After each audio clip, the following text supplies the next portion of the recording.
Why are you smiling?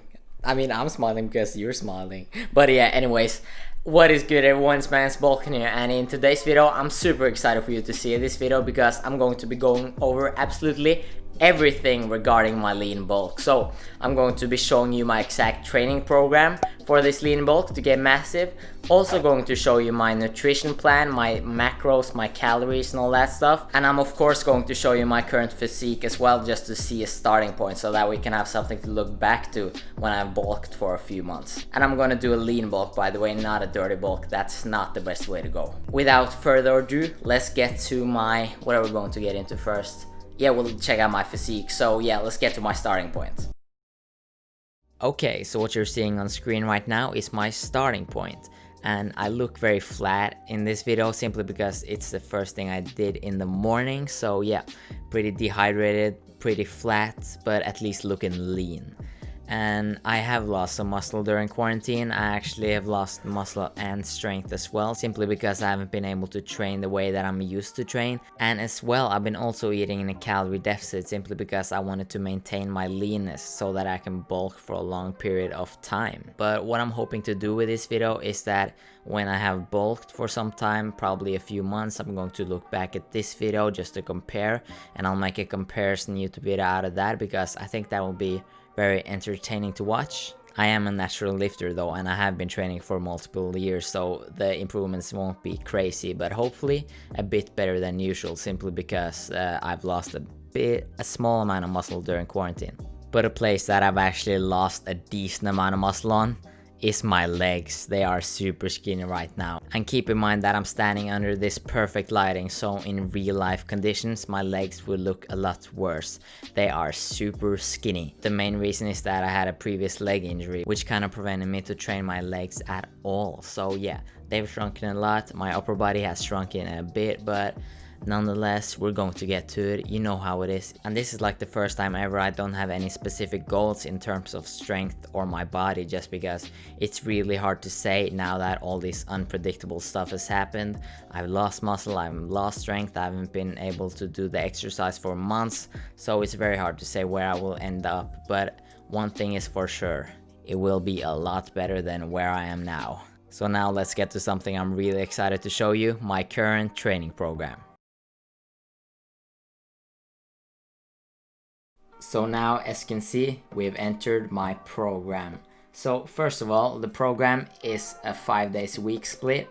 As you can see on the left, it is a upper lower rest push pull legs rest split that hits the muscle groups 2 times a week. Training every muscle group 2 times a week has been shown scientifically to be better for muscle growth than only training them once a week, so that's what we're going to be doing. We're also going to be training some muscle groups 3 times a week, the smaller ones such as the abs and the calves, because yeah, they definitely respond better to higher frequency, but mainly twice a week muscle frequency. And if we go over to the explanation page, we can see that this program is in total going to be lasting for 20 weeks, which is 5 months. And that is a lot, but it takes time to grow, you know.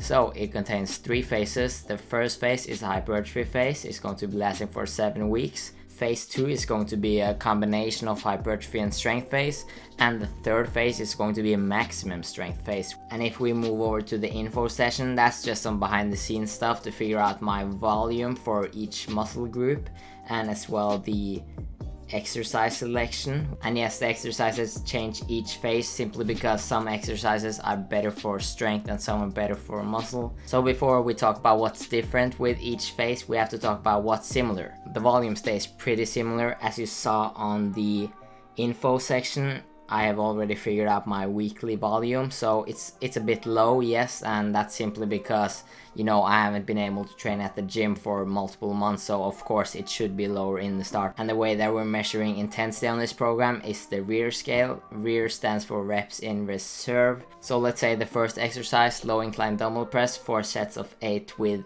a RER of 2. That means that we're leaving 2 reps in the tank, so we're not going all the way to failure. Sometimes we should go to failure and sometimes we definitely shouldn't. It has a lot to do with the exercise selection. So an easy rule is that when an exercise is a compound exercise and it's a really taxing and hard exercise, you should probably stay away from failure. But if it is an isolation exercise such as the bicep curl, it's not going to fatigue your body that much at all, so then you can probably go to failure.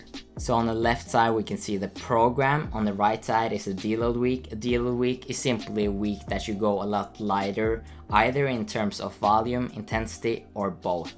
And this is simply because you accumulate fatigue over time after a few weeks when you've done like a pretty intense training program. So you have to have a deload so that your body can recover enough, because if you're never having a deload and you keep smashing your body with a hard workout program, you're going to stall, you're going to injure yourself. There has been a lot of actual research to back this up as well. It's crazy, I know, but that's why I recommend it. So let's get to the 3 phases. What do they mean? The first phase is a phase that focuses solely on hypertrophy. We're doing high reps, we're doing exercises better suited for muscle gain. But when we're jumping over to phase 2, we're going to do other exercises as well. They're going to be more strength focused. And phase 1 and 2, they both focus on daily undulating periodization, which basically means that we're doing the same exercise throughout the week, but on one day we're doing high reps and on the other day we're doing low reps. But when we're going over to the third phase, that is going to change. So yeah, let's go over to that. And before we go over to it, by the way, the rest period. A lot of people think that they have to have less amount of rest period than they actually need, just because the old school way of thinking is that you have to chase the pump. But it has been shown that the pump, people that rest longer and get a worse pump, they gain more muscle. Phase 3, this is more powerlifting specific, so here we are doing even more specific exercises, because we have to remember that strength through powerlifting, that isn't strength, that is a skill through a movement. So in order to get strong, we have to do the movement frequently and heavy. And the periodization we are having here is linear periodization. That's basically that you lower the volume but you up the intensity over time. So as you can see, when the week goes by, and this is for the main powerlifting exercises, if you can call it that, we're starting off with 5 reps, then 4 reps, then 3 reps, then 2 reps. We're basically doing a linear periodization where we're slowly decreasing the reps and increasing the weight. That's very good and very normal for a powerlifting program. And as I said, this isn't a solely powerlifting program, so this is just a short block just to focus on strength as well. Not only because it's just fun to change it up, but it has some part in building muscle. We're doing that in 4 weeks for all the main compounds, and after that we are going over to the peak week or the max effort week. But this is going to be really good. I'm really excited. I'm just going to be doing basic progressive overload to get stronger and bigger from this program, because looking at the science, there isn't a lot of science supporting that you have to do a lot of fancy periodization for building muscle. Periodization helps a lot more for strength. So I genuinely feel like I could talk about the program for hours. There's a lot of stuff that I missed out. I'm not gonna go in depth about individual workouts and sessions in this video, but throughout the weeks, months of making YouTube videos, I'll include the workouts and I will talk more about them then. So I'm gonna go work out now, but what you're going to see is my nutrition plan, my calories, my macros, what supplements I use, my micros to a certain extent. It's going to be good. Follow along. So now, my diet plan. I'm trying not to speak too loud because my mom just went to bed, but I'm going to do a lean bulk, and the first thing we have to start off with when we're doing a lean bulk is to figure out how many calories we're going to eat. So I just quickly wrote down this. Lean bulk, first you have to find out your maintenance calories, which I already know, and that's an advantage because it takes some time to figure it out accurately. But it's about 2,500 calories, pretty clean number, no OCD here. And then I'm going to add 0.75% of those calories, and that's going to be my lean bulk. So I don't know if you could tell, but my lean bulk is going to be 2,700 calories. And if you're wondering how many extra calories you should add when doing a lean bulk, I made a video about that. So I'm going to link the video at the end of this video. So just keep watching. And since I've lost some fat and muscle during the last few months, my maintenance calories is a bit lower than usual, but once I add more weight, my maintenance calories is automatically going to get higher. So calories figured out, 2700 for me, might be something else for you, I don't know, maybe, probably. Now I'm moving over to protein. So I'm going to eating my body weight in protein, so that is 1 gram per pound of body weight, and that's on the upper scale. You don't need that much, but the only reason I'm doing it is because I have a huge appetite. Protein fills you up more, and as well, the leaner you are, the more protein you need, because like an obese person who weighs 300 pounds, he don't need 300 grams of protein. Okay, I know that's an exaggeration, but yeah, I'm still going to keep myself on the higher side, but no more than that. And the scientific literature when it comes to building muscle shows that 0.7 grams of body weight to 1 gram per body weight is sufficient for building muscle. It is actually beneficial to eat a bit more protein than that during a cut, but I'm not going to go through that in this video just because this is a video about what I'm doing, but of course I'll make that a video in the future. So when you're bulking or lean bulking, 0.7 to 1 pound per body weight. I think I said that wrong, but yeah, you know what I mean. But yeah, now we're moving over to fat. Fat is going to be 25%, that's in the healthy range for me. And my carbs is going to be about 55%.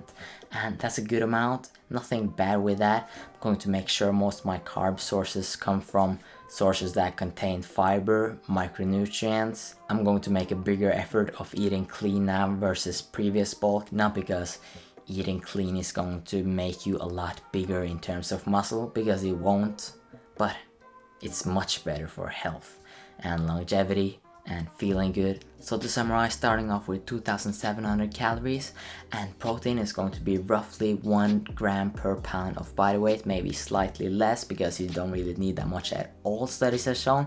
And fat is going to be at 25%, and carbohydrate intake is going to be about 55%.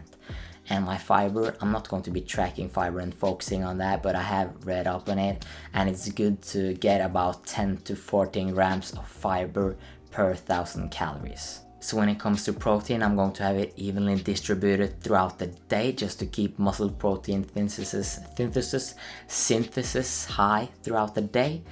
And my carbs is going to be focused around training, so most of my carbs will be consumed before and after training, but also in the evening and the breakfast. I'm not going to restrict it totally, it's just going to be slightly more emphasized during training. And when it comes to fat, it's not like I'm going to have all my fat like far away from training, but it should be slightly more emphasized away from training. So yeah, that's my kind of like timing of my food. And I'm going to be eating roughly 4 meals a day. That's just to keep muscle protein synthesis high throughout the day. What's generally recommended is 3 to 6 by the scientific literature. So if you're eating 3, you should be good. I'm just eating 4. And as I said previously, I'm going to make more of an effort to eat healthy, meaning that I'm going to be eating more nutritious food. I'm going to focus more on my fiber. I'm going to focus more on getting some omega-3s, babies. What the fuck am I doing? Last thing I'm going to cover when it comes to nutrition is supplements. The first supplement, protein powder. Does it work? Yes. Does it work like it's marketed as? No. It's just like protein. You can find it in regular food. The protein you can find in protein powder doesn't help any more than the protein you can find in eggs. They both have a sufficient amino acid profile, really convenient and cheap as long as you buy the right brand. I'm also going to be taking pre-workout. Is that essential? Would I recommend it? Nah, pre-workouts took over my life, man. I can't have a normal workout anymore. Like, what the? Nah, okay, I'm joking. It's not that bad, but yeah, you can get pretty addicted. So I would recommend to stay away because yeah, it like what's the saying? Like burns a hole in your wallet. Yeah, that's the one. It burns a hole in your wallet. If you're working out for many years and you're going to use pre-workout every single time, you're going to lose a lot of money. But yeah, I'm going to use it sometimes, just contradicting myself because yeah, I'm a human, I'm dumb, I like that stimulant sometimes. And yeah, it's just motivating to take and stuff, but I wouldn't recommend it for the majority of people, especially if you haven't worked out for at least a bit. But when it comes to pre-workout and especially caffeine, you should take breaks. Why? Because caffeine, your body builds tolerance to caffeine. So that means that if you take it every single day, let's say for a month, you're going to get a lot less benefits, and the benefits you think you are getting is mostly placebo. So yeah, make sure you take caffeine breaks if you regularly consume caffeine. I'm definitely going to do that. I'm at least going to be taking like a week break every probably like 5 to 7, 6 weeks. Haven't completely figured that out yet, but yeah, something like that. So unfortunately my battery died, but that's all good because yeah, I don't have that much of this video left. But yeah, nonetheless, I hope you learned something. If you liked the video, please like the video, I would appreciate it. If you didn't like the video, then go ahead and dislike the video and let me know in the comment section below what I can get better at, because I'm all about self-improvement. So if you want to call me fat, that's fine. But if you're going to call me fat or skinny or whatever, at least leave like a constructive criticism comment. Is that fair? Awesome. Well, yeah, thank you so much for watching. Don't got anything left. I'll see you in the next one. I appreciate you. Peace.